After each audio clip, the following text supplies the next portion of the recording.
Jaya Radha Madhava Kunja Bihari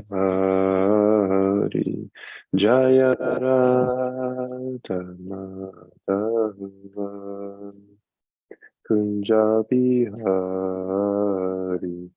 Jaya Gopi Janadalabha Girivanadhari Jaya Gopi Jannavalava Girivanadari Yashodanandana Braja Janaranjana Yashodanandana Braja Janaranjana Jamuna Tira Vanachari Tira Vanachari Jaya Radha Madhava Kunja Vihari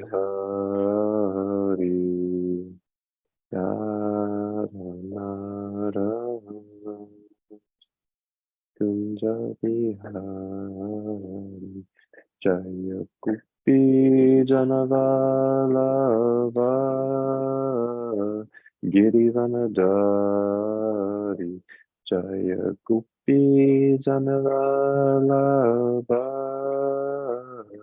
Girivanadari Yashodanandana Braja Janaranjana Yashodanandana Braja Janaranjana Jamuna Tira Vanachari Jamuna Tira Vanachari Jaya Radha Madhava Kunja Bihari Jaya Radha Madhava Kunja Bihari Jaya Gopi Janavalabha Girivanadari Jaya Gopi Janavalabha Girivanadari Yashodanandana Braja Janaranjana Yashodanandana Braja Janaranjana Jamuna Tira Vanachari Jamuna Tira Vanachari Hare Krishna Krishna Krishna Hare Hare Hare Rama Hare Rama Rama Rama Hare Hare Hare Krishna Krishna Krishna Hare Hare Hare Rama Rama Rama Rama Hare Hare Hare Krishna Krishna Krishna Hare Hare Hare Rama Rama Rama Hare Hare Hare Krishna Krishna Krishna Hare Hare Hare Rama Rama Rama Hare Hare Jaya Prabhupada Jaya Prabhupada Prabhupada Shiva Prabhupada Jaya Jaya Prabhupada Prabhupada Prabhupada Jaya Jaya Prabhupada Jayam Vishnu Pada Paramamsa Pavarajika Jaya Stota Shata Shri Srimad A.C. Bhaktivedanta Swami Shri Prabhupada Ki Jai Jayam Vishnu Pada Paramamsa Pavarajika Jaya Stota Shata Shri Srimad Bhakti Siddhanta Saraswati Goswami Shri Prabhupada Ki Jai Prem Se Gaho Shri Krishna Chaitanya Prabhu Nityananda Shri Veda Gadadhara Shri Vasari Gaur Bhaktivedanta Ki Jai Gaur Premanandi, Hari Hari Bol. All glories to some devotees. All glories to some devotees. All glories to some devotees. All glories to Shri Guru and Shri Guranga. All glories to Shri Prabhupada. Hari Bol devotees. So we are reading from Srimad Bhagavatam, 5th canto, 2nd chapter, verse 13. Kavatmavrittir Adanad Davir Angavati Vishnu Kalasya Animeshano Makara Chakarna Udvigna Mina Yugalam Dvija Pankti Shochir Asana Bringa Nikaram Sara in Mukam Te. Sorry, I'm not sure what the tune is for this. If anybody online would like to repeat uh, the verse, please feel free.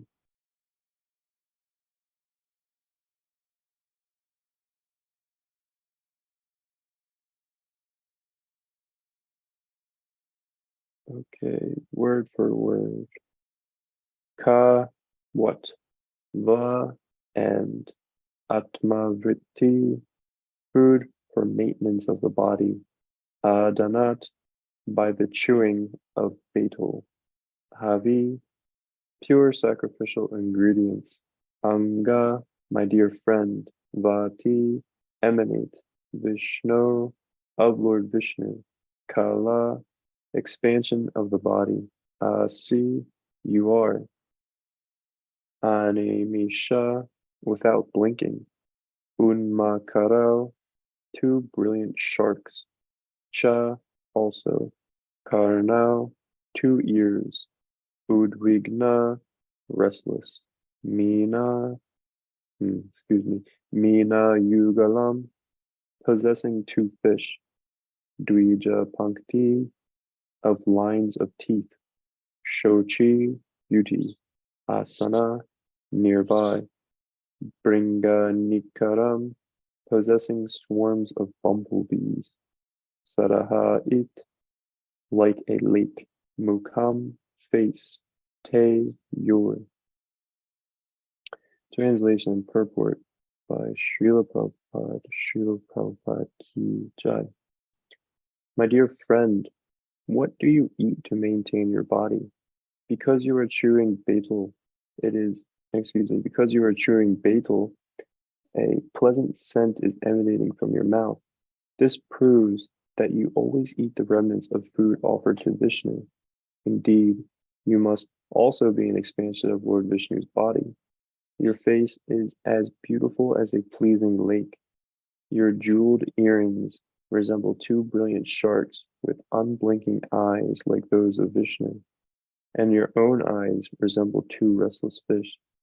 Simultaneously, therefore, two sharks and two restless fish are swimming in the lake of your face. Besides them, the white rows of your teeth seem like rows of very beautiful swans in the water, and your scattered hair resembles swarms of bumblebees following the beauty of your face. Purport. The devotees of Lord Vishnu are also his expansions. They are called Vibhidamsha. Lord Vishnu is offered all kinds of sacrificial ingredients, and because devotees always eat prasad, the remnants of his food, the scent of sacrificial ingredients emanates not only from Vishnu, but also from the devotees who eat the remnants of his food or the food of his devotees. Agnija considered Purvachiti an expansion of Lord Vishnu because of the pleasing scent of her body. Aside from that, because of her jeweled earrings shaped like sharks, because of her scattered hair, resembling bumblebees mad at the scent of her body, and because of the white rows of her teeth, which resembled swans, Agnija compared Purvachiti's face to a beautiful lake decorated with lotus flowers, fish, swans, and bumblebees. Om Ajnana Timirandasya Gyananjana Shalakaya Chakshud Umritam Yena Tasmai Shri Guruve Namaha. Jai Shri Krishna Chaitanya Prabhu Nityananda Shri Advaita Gadadhar Shivasari Gaura Bhaktivinoda. Hare Krishna Krishna Krishna Hare Hare Hare Rama Rama Rama Hare Hare. Okay, so I didn't have as much time as I prefer to prepare class, and the purport's quite short on this. But hopefully I can say something that is pleasing and useful. Please give me your blessings. So, yeah, Maharaj Agnija, we're learning about his, he had a desire to have a son, so he went to perform austerities. Lord Brahma sent Purvachiti to him to fulfill this desire. And here we see him speaking with her. And yeah, it's said somewhere that he's very expert in flattery. And you can see that in this verse. He's very, very expert in poetically describing Purvachiti's beauty. But what I found most interesting is that he's comparing her beauty to that of Vishnu. He is glorifying her and her beautiful attributes, but he's tying all of them back to Vishnu. I found this the most interesting point of this verse, and Prabhupada mentions in the purport that the devotees of Lord Vishnu are his expansions. And you can see, you can tie Krishna to his devotees, and you really can tie Krishna to anything and everything if you desire to cultivate such a consciousness, to cultivate such knowledge too. So I thought to talk about duality, that the contamination of the material world on our consciousness is that we perceive things in duality, black and white, up and down, light and dark, good and bad. Everything is two sides of the same coin. And we also see it as separate from Krishna. And this duality keeps us bound in the nonsense of the material world. And so while practicing Krishna consciousness, I find that maintaining this remembrance and consciousness of non-dualism, it's quite a challenge. It's something to be practiced, something that I'm personally trying to practice. I often forget, but I like to be reminded, and thus I'm talking about it in class. And it's relevant to this verse, though, because Agnija is comparing the beauty of Purvachiti to Vishnu. He's tying everything back to Vishnu, who in fact is the source of all beauty, the source of all knowledge, the source of all bliss, literally the source of everything that you could ever think of and not think of. This is non-dualism. This is tying everything back to the supreme absolute truth. So the fact of duality in the material world, this can be perceived by anybody with some intelligence. Even those who don't have intelligence can see it. I mean, inevitably they have to experience it. But the fact can be understood by mundane logic and philosophy. You don't necessarily need the Puranas, you don't necessarily need the Vedas to understand this. But if we want to rise above it and ultimately get out of it or understand it as Krishna's energy and use it in his service, that requires non-mundane knowledge and training, because we ultimately want to transcend this duality. But ultimately, all of existence is non-dual, actually, and everything is the energy of Krishna. There is factually no thing separate from Krishna. Everything is an emanation from him. So in one sense, everything is Krishna, and simultaneously, Krishna is not always personally present everywhere, although he has the ability to do that if he desires. And when one can realize the essence of material illusion as duality, as two sides of the same coin, and we foolishly and unfortunately think this coin is separate from Krishna. I think that we are separate from Krishna. I think that all these objects, all of this energy, all of these persons are also separate from Krishna. So throughout Bhagavatam, this point of duality is addressed. Over and over again, actually. I found a couple of verses that repeated the same points regarding duality. So in the 11th canto, this is Krishna's instructing Uddhava, 11, 19, 17. Krishna is explaining, he says, from the four types of evidence, namely Vedic knowledge, direct experience, traditional wisdom, and logical induction, one can understand the temporary, insubstantial situation of the material world by which one becomes detached from the duality of this world. So, in other words, one can learn that we are stuck in duality, that as long as we are in material consciousness and in a material body, we are torn between two polar opposites of everything. Duality, up, down, black, white, light, dark. And this duality also extends into subtle things. Even the mind, for example, has the subtle structures of the mind have polar opposites, have polar dualities. An example is the conscious mind and the subconscious mind.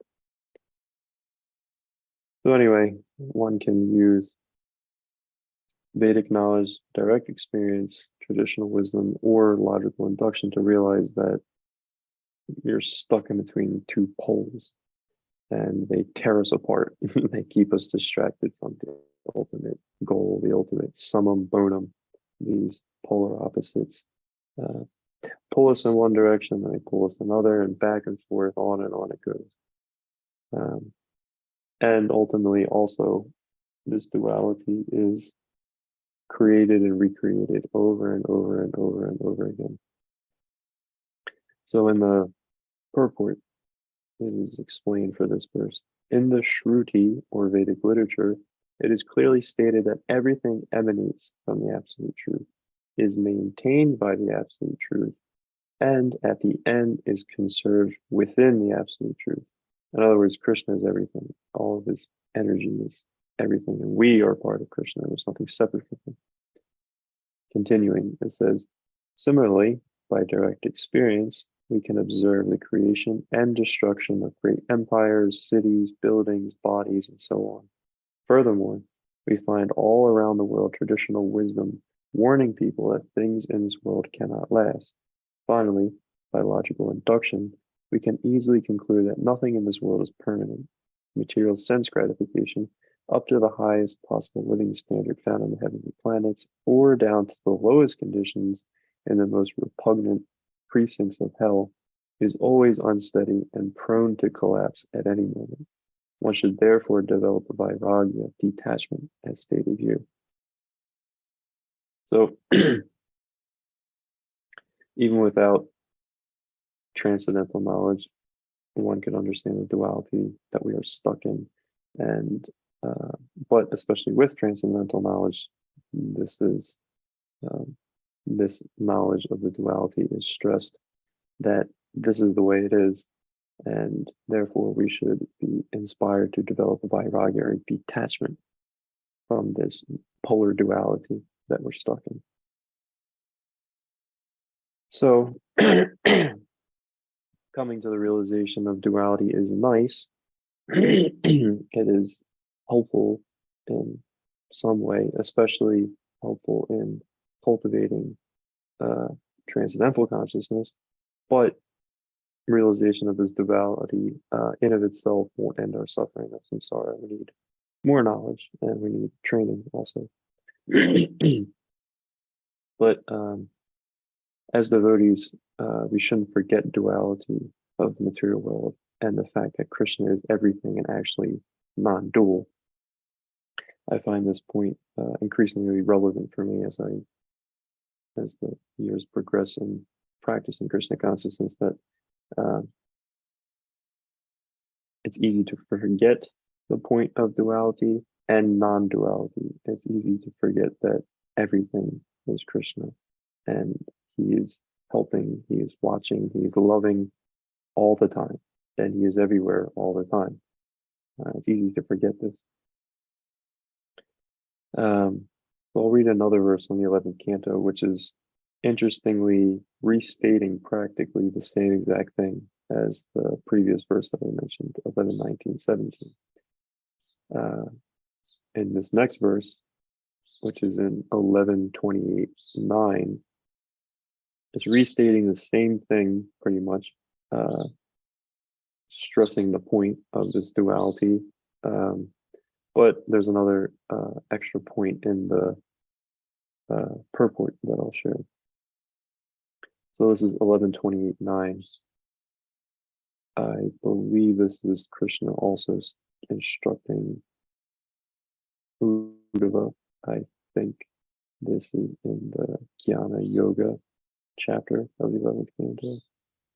He says, by direct perception, logical deduction, scriptural testimony, and personal realization, one should know that this world has a beginning and an end, and so is not the ultimate reality. Thus, one should live in this world without attachment.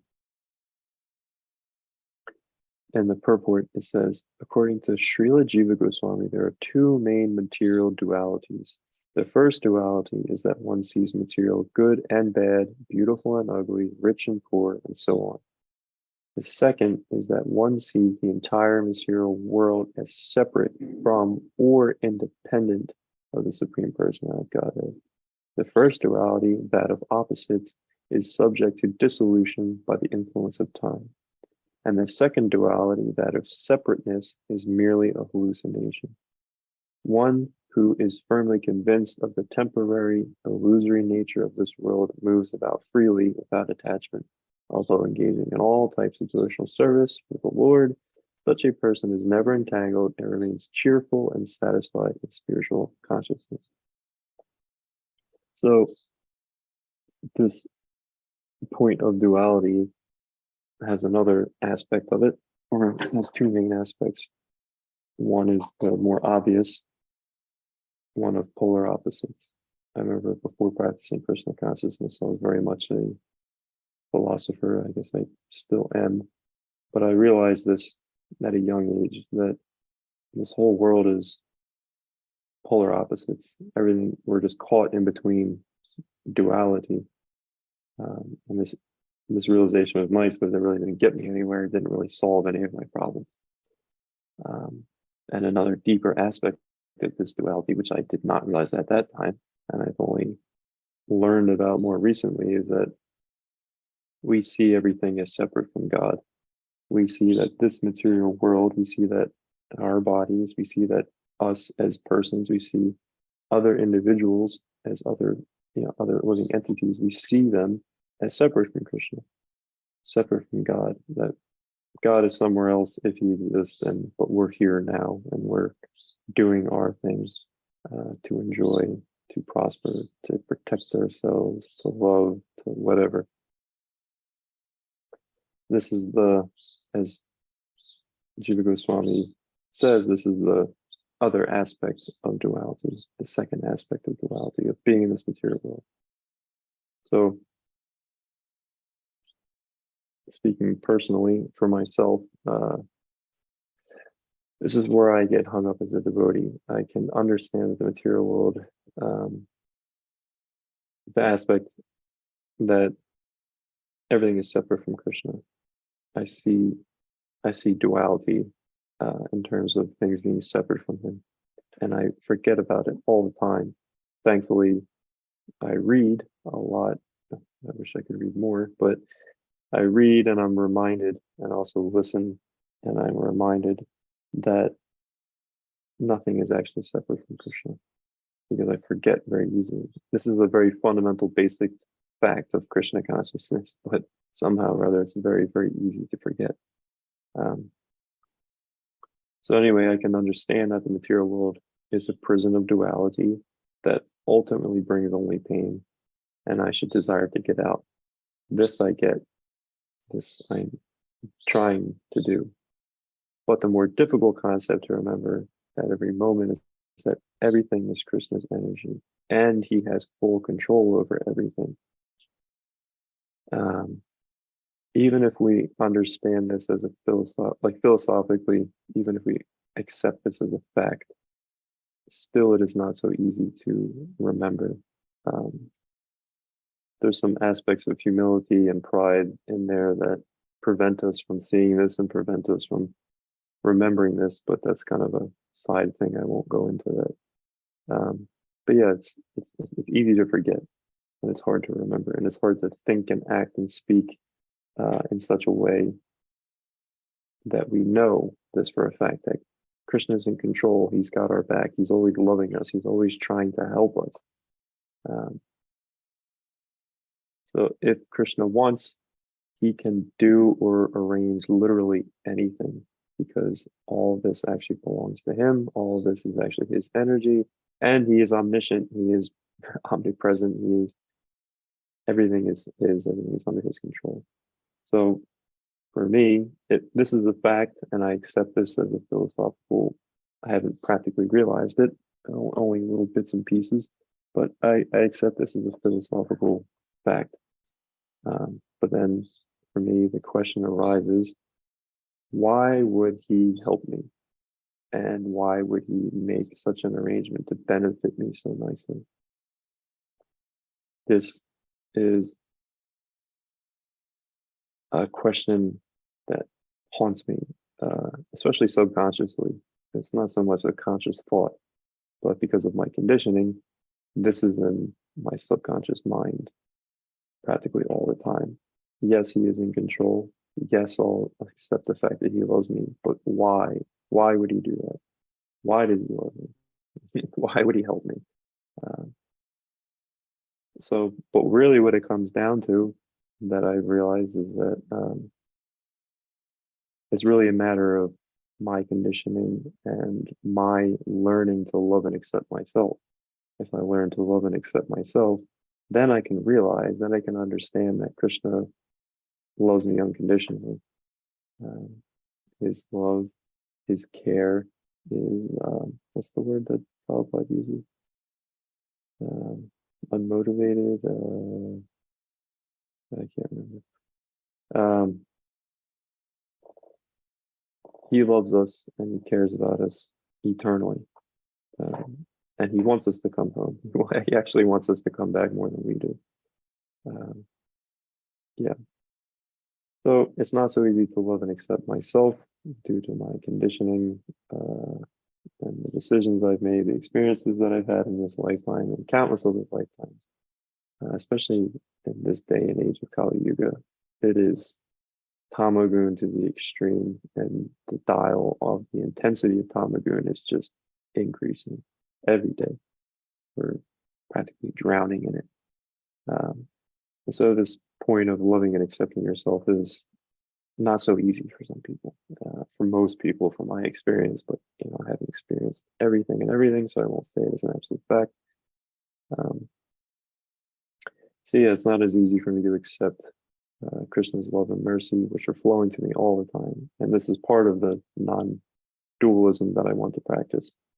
He is everywhere all the time. He is helping me all the time. He's loving me all the time. And he has the ability to help me progress if I turn to him. He has the power to do that. He actually wants to do that according to scripture, according to acharyas. He hasn't told me this personally, but he wants to do that. So I accept it. But yeah, not so easy to carry out on a daily basis. I'm trying my best, but it's a long journey, relatively speaking. So anyway, for me, this is an important topic that hinders my advancement in bhakti, and it's something that I'm trying to practice. But I'll stop there about that point. So I'll share one more verse from the Bhagavatam, illustrating the illusion that Krishna is separate from his creation. This is from the 12th canto, 4th chapter, verse 30. There is no material duality in the absolute truth. The duality perceived by an ignorant person is like the difference between the sky contained in an empty pot and the sky outside the pot, or the difference between the reflection of the sun in water and the sun itself in the sky, or the difference between the vital air within one living body and that within another body. This verse is nice. So in other words, in Krishna, in the supreme absolute truth, there is no duality. All we know in this material world is duality of opposites. And that doesn't exist in Krishna, but that's hard for us to accept. It's hard for us to understand until gradually we progress in Krishna consciousness, because it's literally like the Bhagavatam. Studying the Bhagavatam will literally change your perception of everything. And this takes time. But there's no duality in Krishna.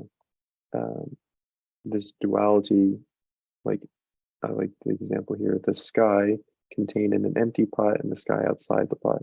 So referring to sky being a modern scientist, I'll use the word space. So open space exists within a pot and open space exists outside the pot.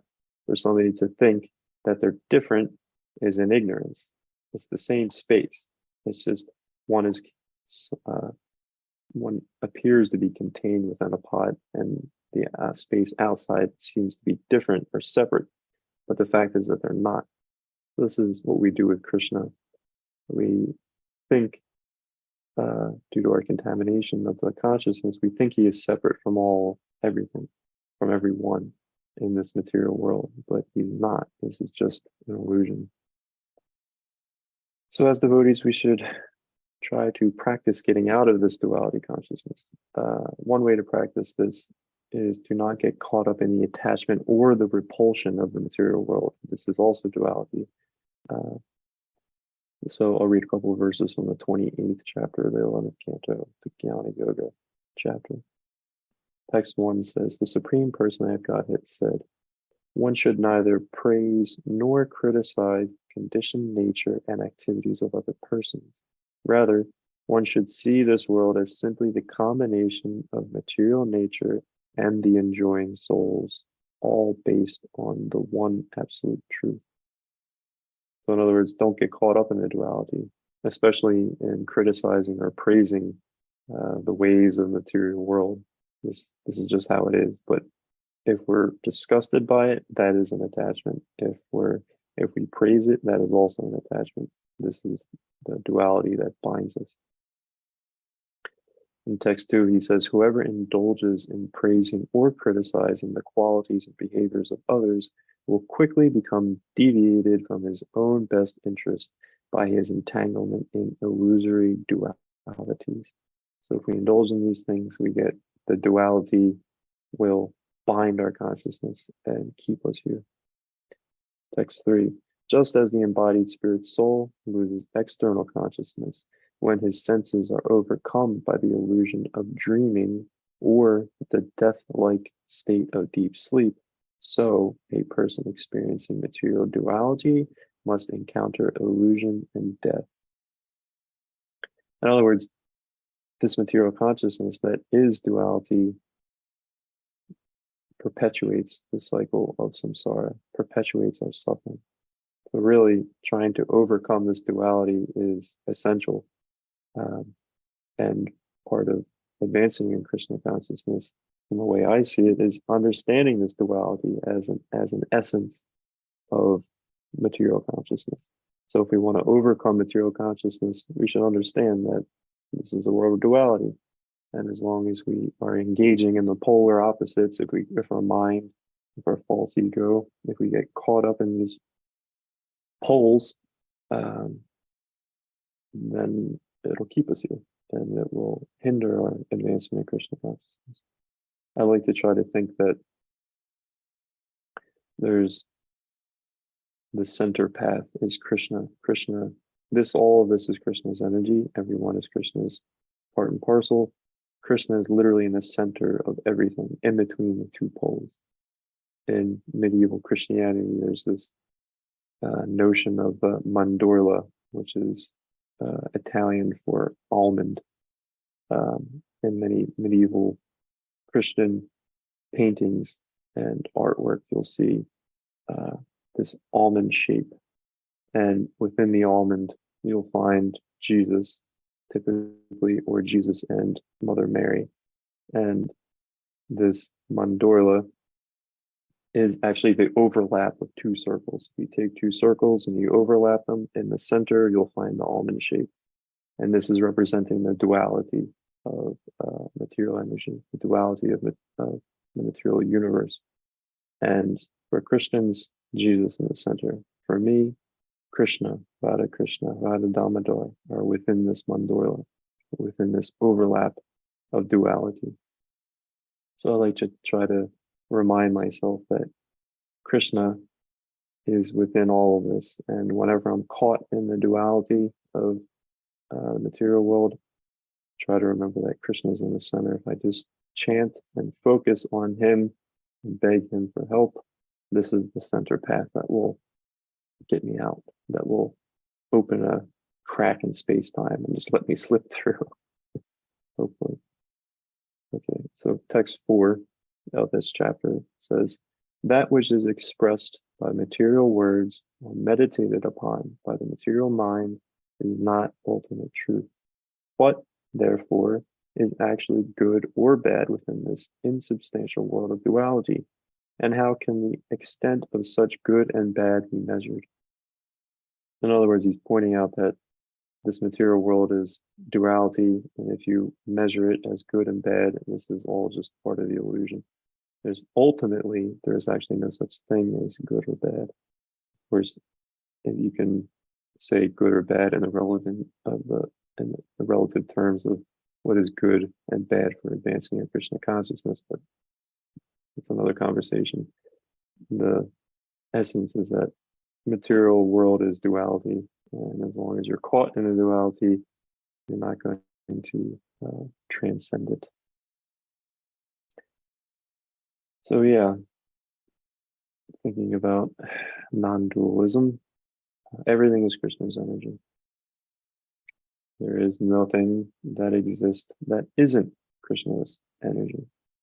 And so I try to remind myself, I try to think, what is he trying to teach us right now in this moment? Because the fact is, nothing is separate from him, and I am trying to serve him. I'm trying to be a devotee. So he's aware of that. I'm partially aware of that. And there's factually nowhere I can go and no state that I can be in that I'm separate from him. So given that fact, what is he trying to teach me right now? What is he trying to tell me? How is he arranging for us to become purified and come closer to him in this moment right now? Trying to maintain this state of mind and consciousness is quite a challenge, but this is what I'm trying to practice. I'll end with one practical note about maintaining this notion of non-duality and what is Krishna trying to teach us, what is he trying to do to help us. And I found this in Spiritual Warrior 5 by Bhakti Tirtha Maharaj. Absolutely wonderful book. I recommend it to every and all devotees. It is so practical, so helpful. But within Spiritual Warrior 5, there's a chapter about mindfulness. And of course, being a wonderful bhakta, Bhakti Tirtha Maharaj uses mindfulness in bhakti. And he gives many wonderful examples. Mindful walking, mindful talking, mindful eating, or in other words, mindfully honoring prasadam. And he gives many wonderful examples of this that I find very helpful, because here's an example. He mentions mindful walking, and he mentions being grateful that Krishna, in the form of the sunshine, is shining on him. And he's thinking about the birds, how they're chirping, and he likes to think how the birds are the living entities. They're part and parcels of Krishna, and they're chirping and they're encouraging him onward to his destination. This is a really wonderful way to think of Krishna all the time. And there's many examples in the Bhagavatam and Bhagavad Gita of how we can remember Krishna all the time, but I often forget about them. Like the universal form, for example, in the second canto, the trees are Krishna's hair on his body. The rivers are his veins. The mountains are his bones. The sun and the moon are his eyes. In Bhagavad Gita, it's mentioned the original fragrance of the earth is Krishna. The taste of water is Krishna. I like to utilize essential oils as medicine, and that scent is Krishna. That scent originated from the earth, and that originated from Krishna.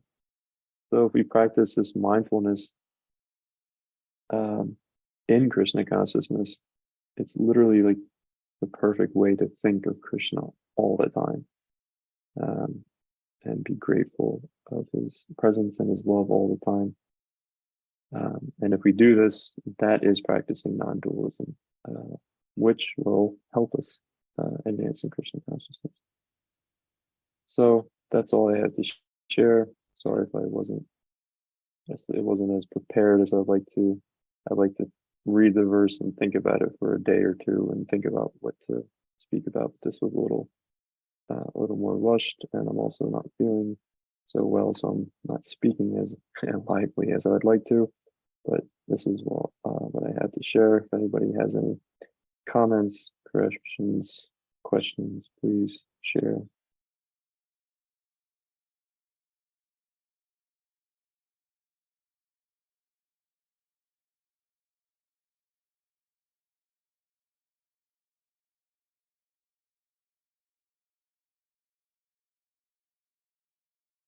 Like Tarika, please. Crickets. Picture. Hare Krishna Nagaraj Prabhu, thank you for a nice class.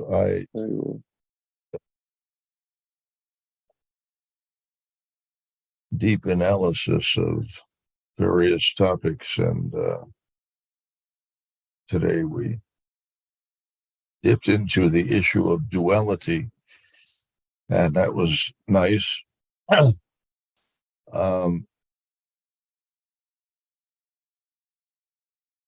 Srila Prabhupada mentions in his purport that, I'll take a look at it here, describes the devotees as being expansions of Lord Vishnu, the Vivanamsha expansions, and so the Vivanamsha expansions are a specific category of expansions. Includes the jivas. Apart from this are the swam direct expansions of Krishna. There are other subcategories of the Svamsha expansions, but I was thinking about of expansions because literature was not really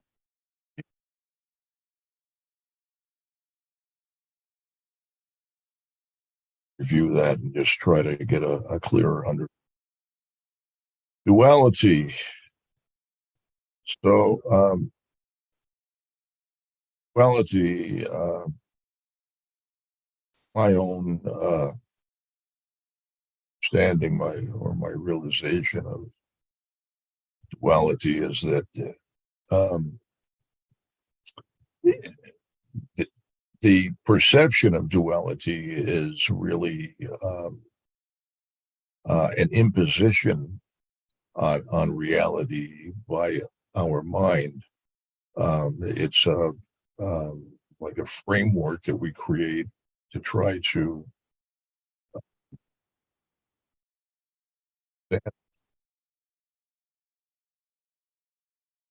achieve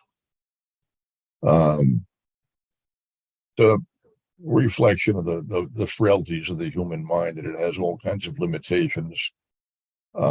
Trying to directly perceive everything as it is difficult for us, and these things in various ways for the sake of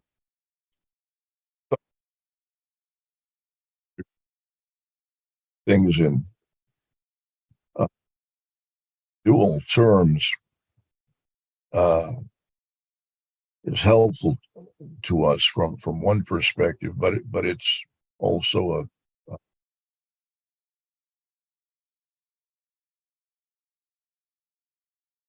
concept arises from sense perceptions, and so good or bad, of course, is relative to our senses are affected by one thing or another. But as you pointed out, there is actually reality is that there is neither good nor bad.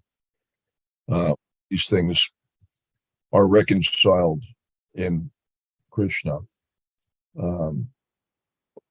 It's a hard thing to wrap our heads around when we're caught up in material consciousness. It's difficult to conceptualize it. Can't. It's something which has to be realized outside of the influence of the material mind and senses. It's realized in Krishna consciousness when we have actually direct perception of Krishna with pure senses. So the illusion, which you also pointed out, is the consciousness, particularly hearing and chanting Krishna. This is Srila Prabhupada touches on this in a whole. In the second chapter of Bhagavad Gita, 57th verse, states that in the material world, one who is unaffected by whatever good or evil he may obtain, neither praising it nor despising it, is firmly fixed in perfect knowledge. So that this theme of remaining equipoised is discussed a lot by Krishna throughout Bhagavad Gita. But in this particular purport, Srila Prabhupada says there is always some upheaval in the material world, which may be good or evil. One who is not agitated by such material upheavals, who is unaffected by good and evil, is to be understood to be fixed in Krishna consciousness. As long as one is in the material world, there is always the possibility of good and evil because this world is full of duality. But one who is fixed in Krishna consciousness is not affected by good and evil because, and this is the point that I wanted to mention, that he says, person who is fixed in Krishna consciousness is not affected by good and evil because he is simply concerned with Krishna, who is all good, absolute. Such consciousness in Krishna situates one in a perfect transcendental position called technically samadhi. So this is our objective, to become firmly situated in Krishna consciousness. And in that consciousness, all of these dualities are affected by them negatively or adversely. And I appreciate the fact that you pointed out some of the ways in which we can cultivate that consciousness of Krishna. I mentioned a little of this, I think, yesterday in class, that Krishna himself has given us a host of ways in which we can perceive him in everyday experience. So as you mentioned, Krishna says, Rasoham Sukantaya, that I am the taste of water. Srila Prabhupada said, actually, it's not just water, but any liquid. But particularly, we can appreciate Krishna in quenching fluid.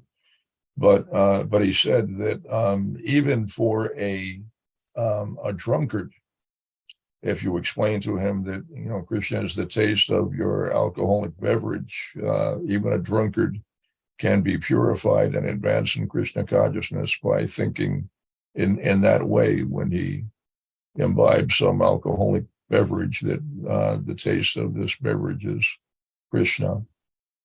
So that's kind of extraordinary. That's not the recommended path, of course, but for those who can't do better than than that, at least it gives them some kind of an opportunity. It might be progress might be slow in that sort of a way, but Krishna is so kind and merciful that he's making him to the drunkard. But there. Sometimes devotees ask, how do we deal with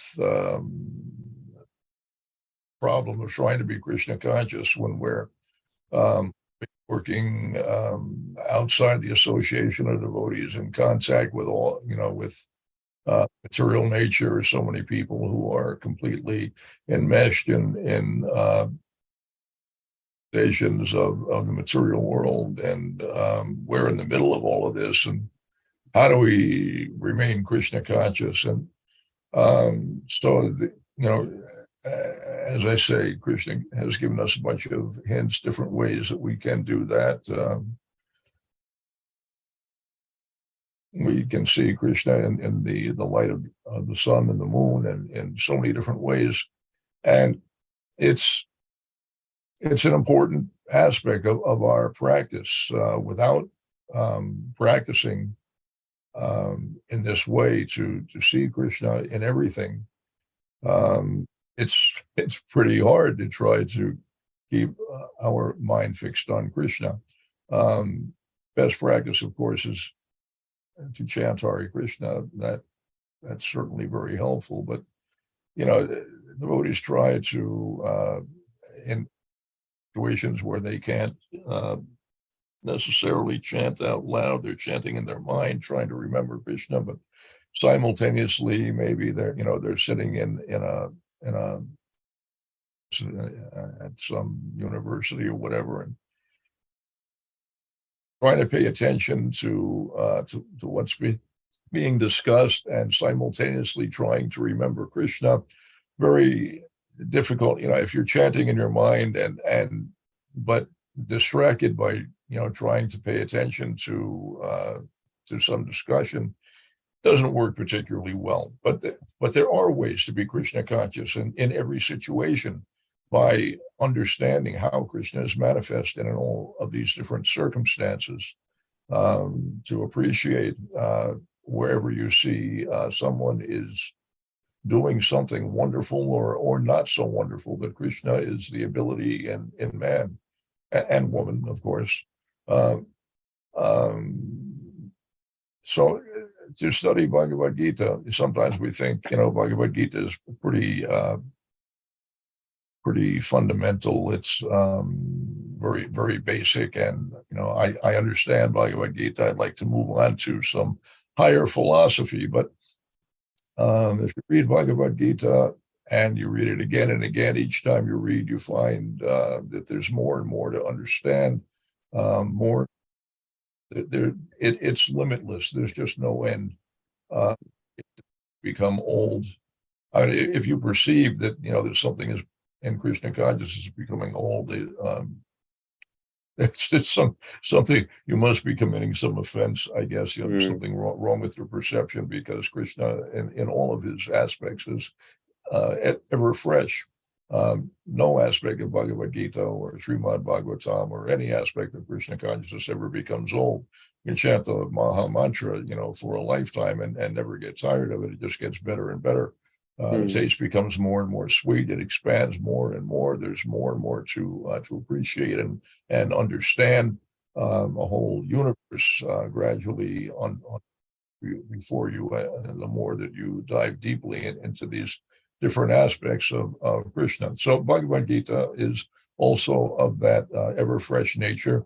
And there is so much in Bhagavad Gita that is, it's not just very basic Krishna conscious philosophy. There are essential elements there that we require for our survival in Krishna consciousness. And there's much to understand and remember and apply in a practical way day to day. This practice of learning to see Krishna everywhere and everything is how you become Krishna conscious and remain steadily Krishna conscious in the material world. It's an essential practice. For many years of my own devotional life, it was something that I had neglected. I had some other idea of what Krishna consciousness meant, and once in a conversation with Jayadvaita Swami, he was talking about this, and even then I kind of dismissed it. I just thought, that chanting Hare Krishna is really all that I need to focus on, and or Srimad Bhagavatam, hearing the descriptions of Krishna's pastimes and so on will give my mind food for chewing over, grist for the mill. But this practice of learning to see Krishna in various apparently mundane manifestations is something that I appreciate now to be a wonderful way to insulate ourselves against the influences of material life and to remain Krishna conscious in any situation. I have discovered that that even Jai Sri Radha Damodar. All right, I'll shut up. But thank you for a nice class. Hare Krishna. Thank you, Prabhu, for sharing your personal experience and your realizations and practical advice. Shri Shri Radharamanar Ki Jai, Grantha Srimad Bhagavatam Ki Jai, Gaur Premanandi Hari Hari Bol. Hare